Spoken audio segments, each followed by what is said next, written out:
Sa kanyang 3-in-1. Guys, sumakit kasi ang tiyan nito bago to kararating lang. Nagkape 3-in-1. Eh, punta allergy pala sa kanyang kape. Ang sabi ng doktor, nagpa-check up, Starbucks daw.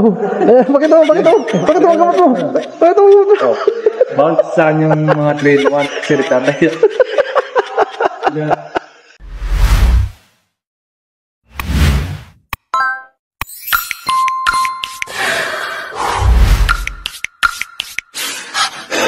Allergy kasi kami sa 3-in-1, nagtatay kami kaya dito kami nagkape ngayon sa Starbucks.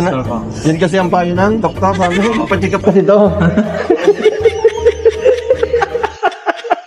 Bawal kasi sa kanyang 3-in-1. Guys, sumakit kasi ang tiyan nito bago to kararating lang. Nagkape 3-in-1. Eh, punta allergy pala sa kanyang kape. Ang sabi ng doktor, nagpa-check up, Starbucks daw. Eh, bakit mo ang gamot mo? Bawal sa kanyang mga 3-in-1. Sirita tayo. Ito yung Ayun ang sabi sa'yo, doktor? pwedeng kaping ko Starbucks. Hindi ka mutang niresita? Hindi. Kakaiba dito Ito yung gamot.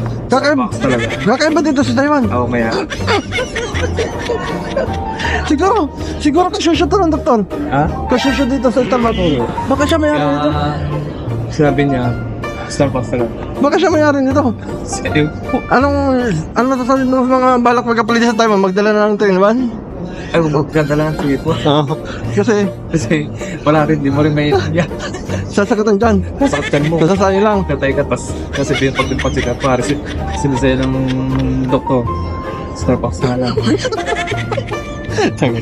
Narinig nyo na pa yung bago dito sa Taiwan, OFW. Sa mga balak pumunta sa Taiwan at parating ka lang ng Taiwan, huwag kayo magbabawa ng 3-in-1.